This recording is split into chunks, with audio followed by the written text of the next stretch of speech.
Welcome everyone to another edition of Stepping Up to the Plate. So glad you could join us. We have a show that's chock full of sports items and hot takes to deliver to you here with all this news that's been breaking, with the retirement news of Patrice Bergeron, who is conducting his, getting ready to conduct his exit interview and press conference as we speak. And then, of course, the big news about Jaylen Brown signing a Supermax contract that'll pay him upwards of $300 million a year. Oh my God, he hit the mega millions on that one. And then, of course, the Red Sox making some news as well with the trade of Kike Hernandez back to the Los Angeles Dodgers from whence he came for a pair of minor league relievers. And hopefully that'll be all that they need. I don't think so, but we'll delve into that as well. And then, of course, you know, the Patriots starting up camp now. You know, it's football season out, as someone would once say.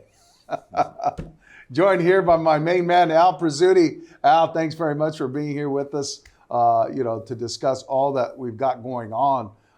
I know we kind of dreaded the news about Patrice Bergeron, but I think that once we heard it, we kind of were able to absorb it. And I think all of Bruin Nations right now is probably thinking about what he meant to this organization, the class, the outpouring of, the reaction from across the league, across the sports world, really.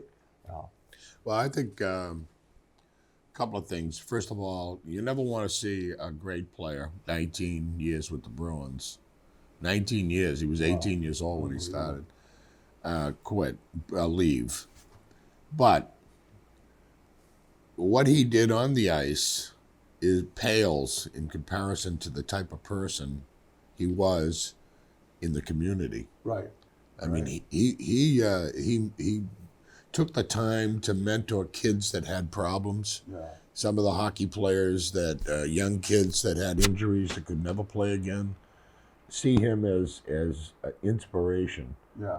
And I think you saw it in the news the other day. So I think he'll end up in the Bruins organization doing something. Oh, without a doubt. And obviously a first ballot Hall of Famer. What I think this means is that Krejci will not come back. And I think that's less of a hit to the Bruins because Krejci is, first of all, I think on the tail end of his career. Yeah. Where Bergeron was not. I think Bergeron's injury at the end of last season was much more significant than we knew. Yes. So he's saying, I'm 38 years old. I had a pretty bad injury with the back. There's no sense of me coming back. I'm not going to be the same player. Right. Now, Marchand we were trying to figure out yesterday what the lines are going to look like. And, you lose Bergeron, you lose Krejci. They have a center problem now. Right. My guess is that they'll, and don't be surprised if they trade Ullman to get a big centerman. Yeah. And there are some available with Ullman. Yeah. I mean, you got to put somebody up who won the Vezina.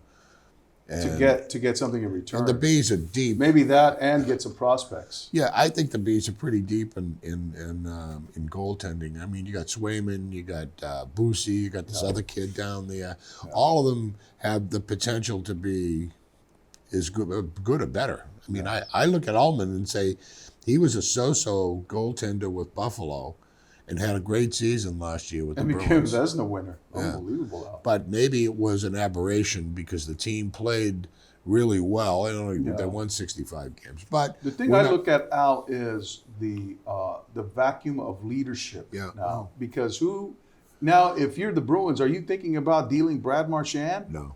You cannot. No. You've got to write it out with Well, him. I don't think they'd want to do. I think Brad Marchand becomes the captain of the team because Yeah. A, he's a character for one thing. Yeah. Guys like him.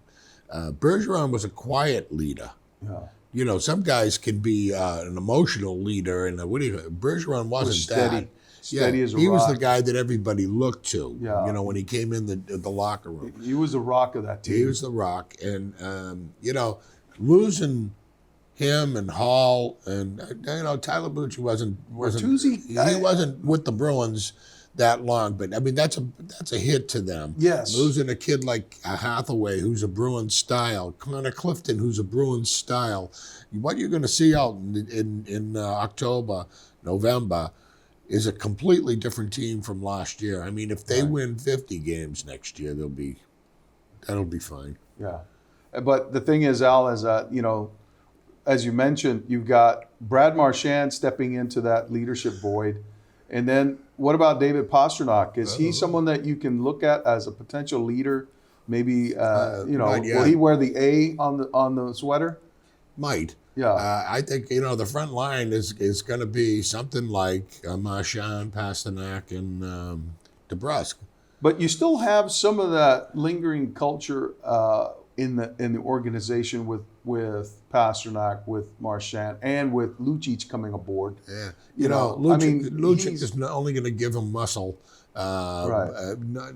and And that's fine. You know, That's he'll give fine them in the some playoffs. snarl. He'll It's give not them the fine. snarl that they need. it's not fine from October to May in the playoffs because they let it go. Yeah.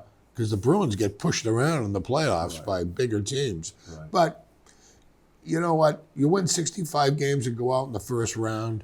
You just barely get in like Florida and you win get to the last round of the Stanley Cup. Just get there. And I think that's what's going to happen next year with the Bruins. They're just going to get there. Yeah. And then it's going to be playing in the playoffs. Well, and then of course the other big news that happened on that same day was the signing of Jaylen Brown by the Celtics to a supermax contract. He had earned the right, you know, within the construct of the CBA, having earned all these accolades the previous season. And, you know, I think to me it's telling because, you know, you're going to go out and spend that much money on the guy that was your Robin, basically. What are you going to give Batman now to keep him in the fold and keep him happy? Because they still have to do another supermax with, you know, Jason Tatum. And so Tatum and Brown, you know, I think they're going to be the cornerstones of this team. Obviously, the Celtics have rolled the dice down. They said these are our guys. We're going to go with them. They're going to be the guys that get us, you know, there.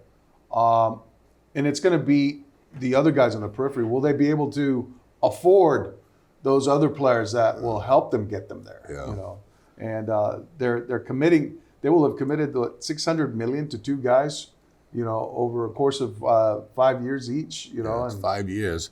I mean, when you think about it, you're talking about $60 million a year. so what does that tell you, Al? Though it tells you that the Celtics have it to spend. Well, yeah, what it tells me, though, is that, yeah, if they have it to spend. But the Bruins can't do that. no, because there's a well, cap well, space.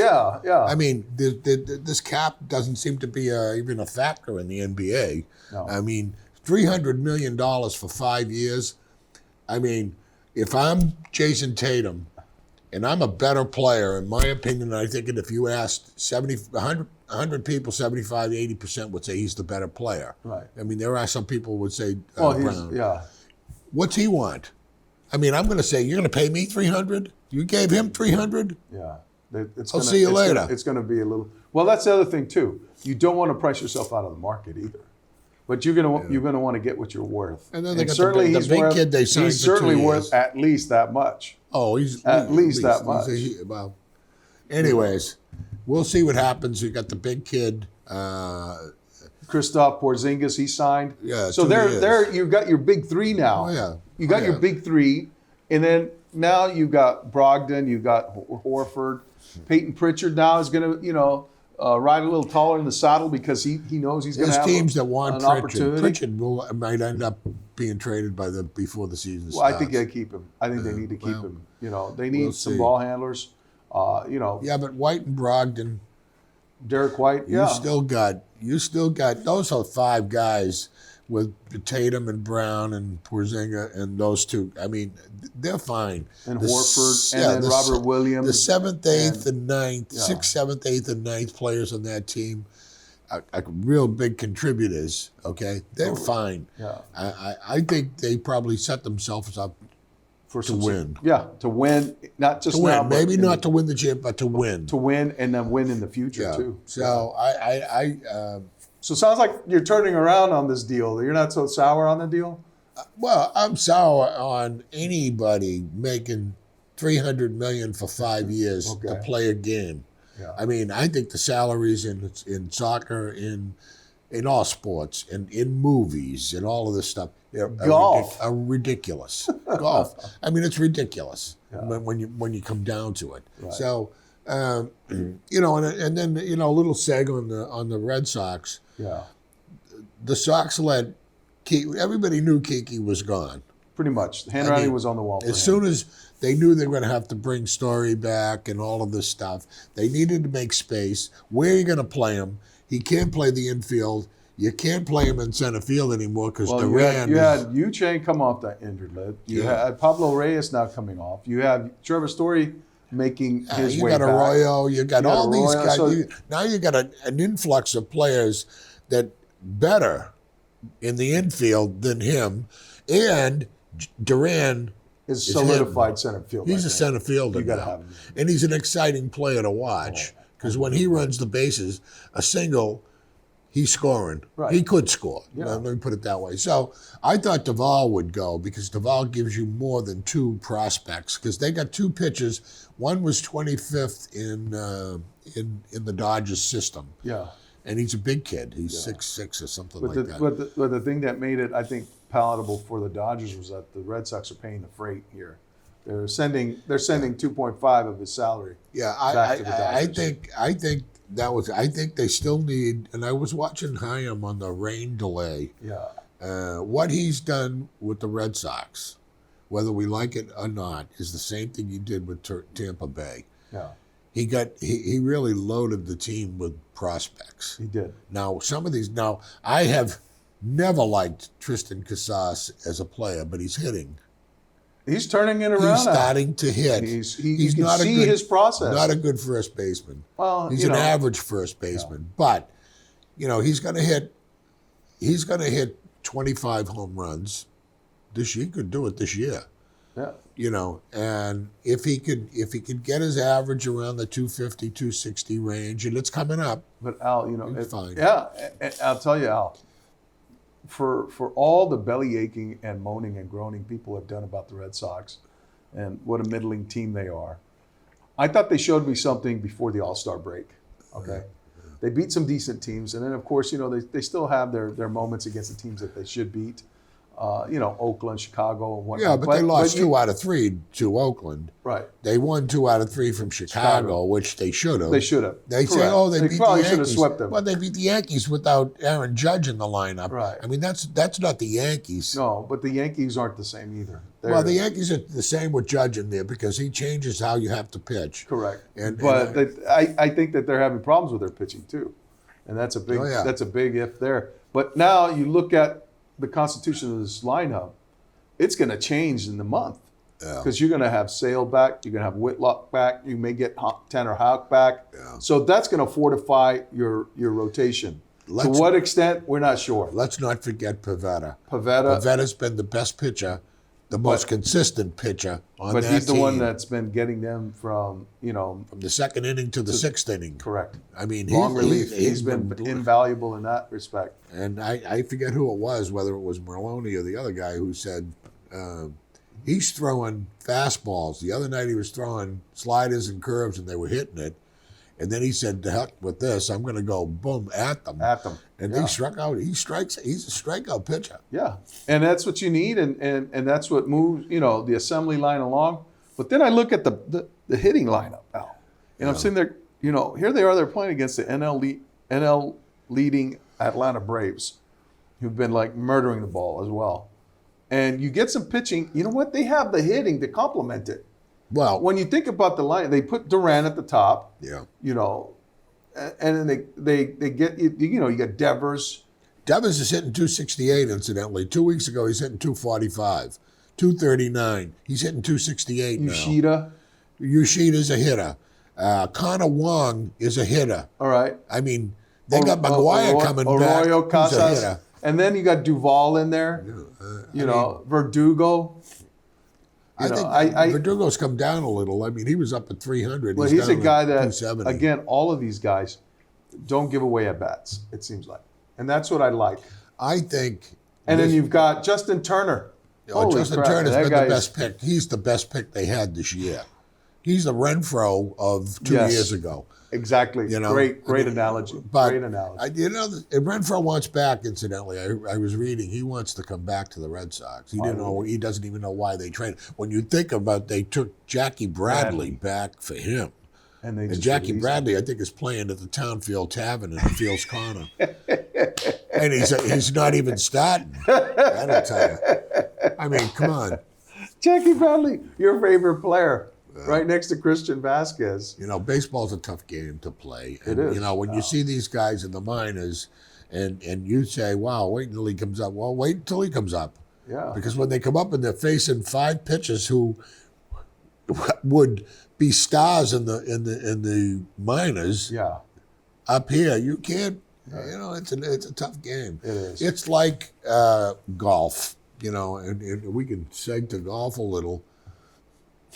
I watched that British Open, and it was kind of interesting in a way. The difference of golf courses to the American. Yeah. We're so used to seeing these pristine, beautiful holes, some tree lined, some not, traps that look like snow. Right. And then you go over to Europe and you see, link-style courses, things falling off. Test of golf. I mean, it's a test. You get into some of those traps, and you can't even see your way out of it. And that's a testament to how good these guys are, though, because going over there and a ball goes into a trap that's this deep up against the wall like that, and they get it out. I can't get it out if it's like this. It's fascinating. And it's courses like that, Al, that separate the wheat from the chaff.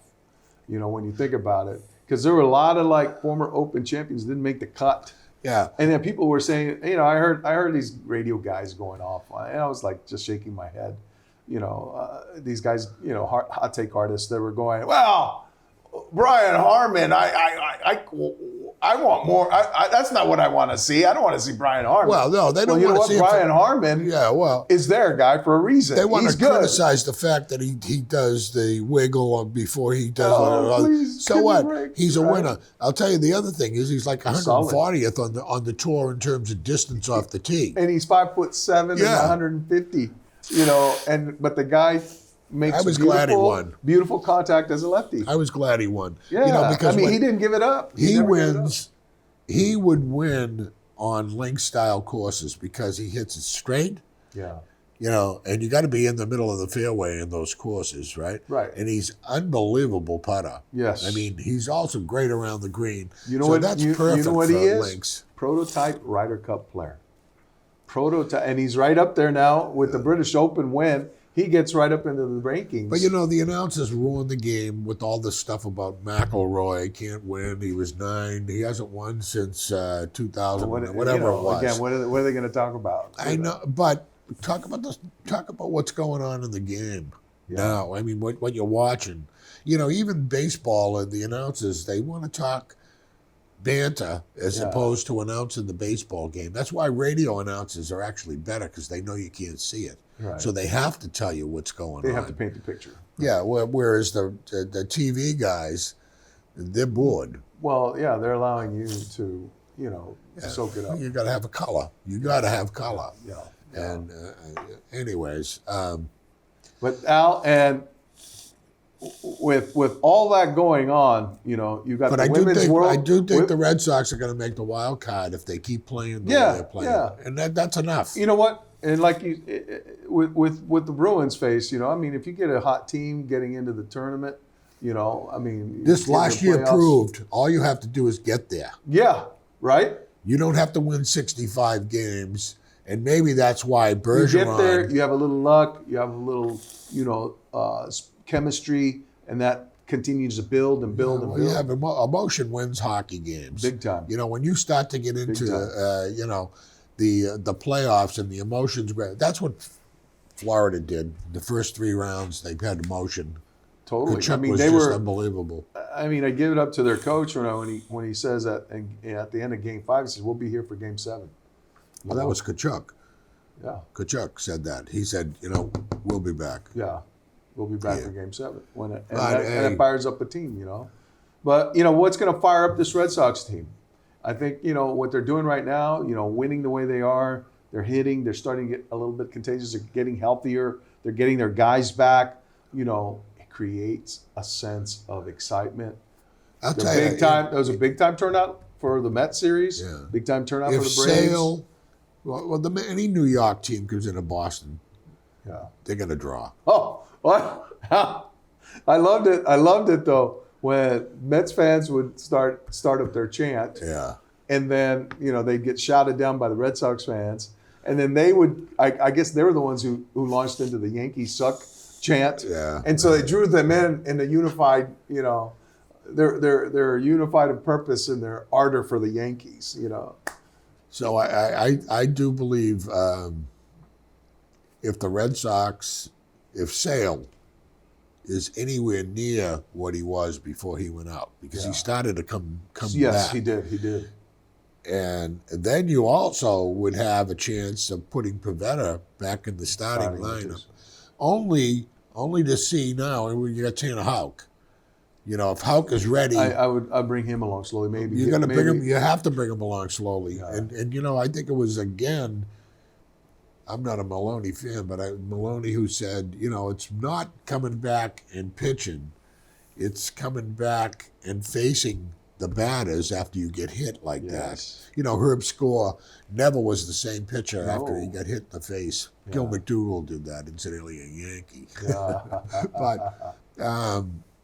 So, even a player, a guy standing up at home plate like Tony C., who had his head over the plate, then he gets hit. He never was the same either. No, he you're tried, facing that ball coming in, it's like a rocket. Yeah, like and then they wearing flaps now and stuff well, like that's that. how most guys protect themselves now. They're wearing the flaps, and it's smart for them to do that.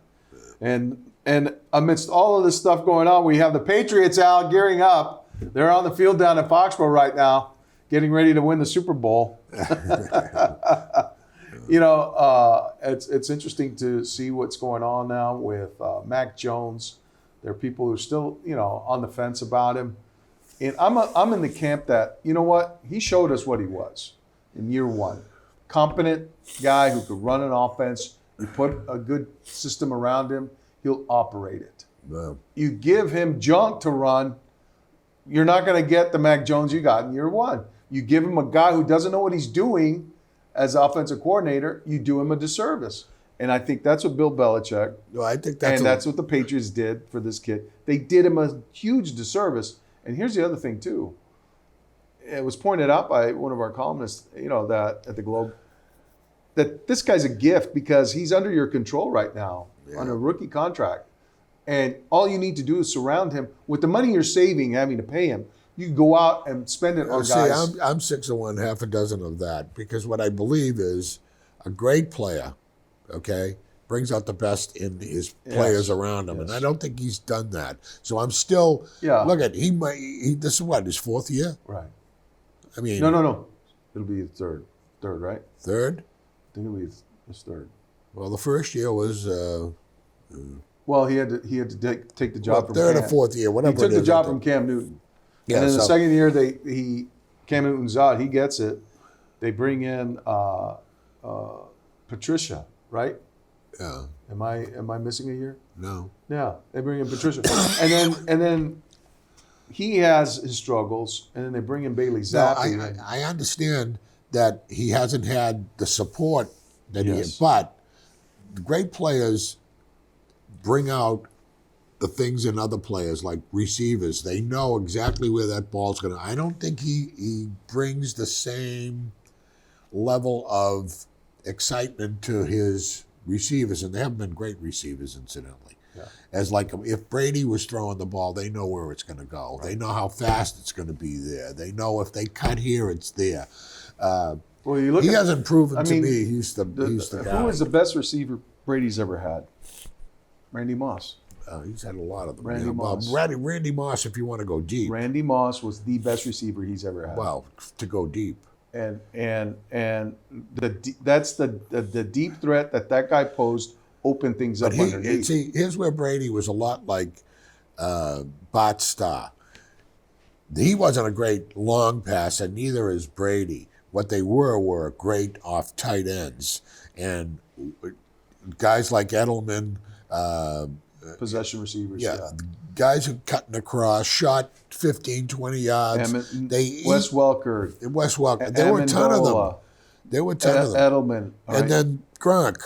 And then Gronk. And Gronk, all you had to do was throw it to him and get it. He'd give you 10 yards 15 yards on top of the 10 you got. Well, Gronk created a mismatch problem. Yeah. Because the linebackers are too slow to stay with him. Too small. And the other guys are too small. Yeah. To bring him down or to like... Same thing with Randy Moss, though. When you throw it deep, all you had to do was throw it high. He'd go get it. He'd get it. Yes. And you know what? I still don't think the Patriots have the receivers that they need. No. You know, the other thing is... I don't know that Juju Smith... Back's coming out. I don't know that he's the answer. No. I don't know that Tyquan Thornton yet. No. I don't have a lot of faith in him. I like the back, though. Devontae Parker might be... underutilized. Yeah. He might have been underutilized. I would use the back as a receiver. Ramondre Stevenson is the type of guy. Well, when he gets it, he's hard to bring down. He's bigger than everybody thinks. Here's another guy that I think that he flashed last year, and I was shocked that they didn't go to him more often or incorporate him more into the scheme.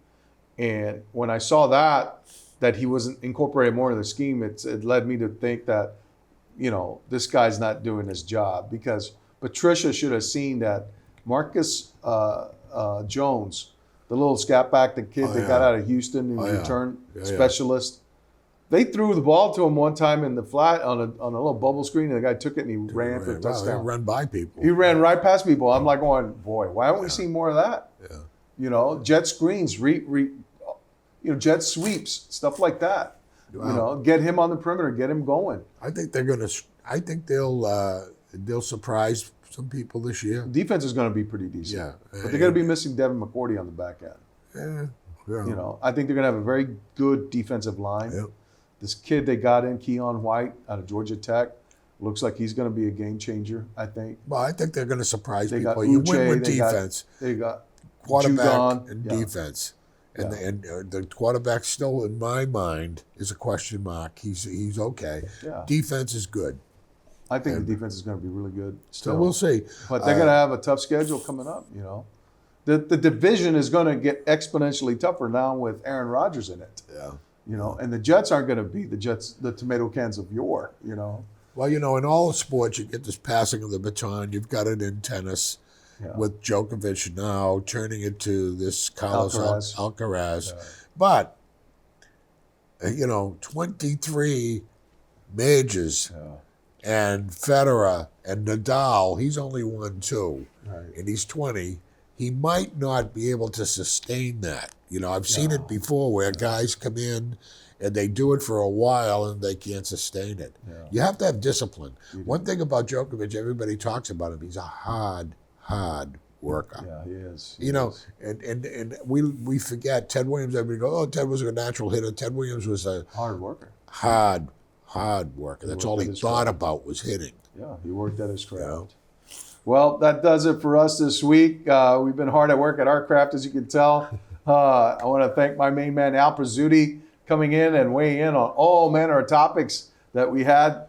And we look forward to dissecting and analyzing more for you next week here on Stepping Up to the Plate. All right, everyone. We'll see you then.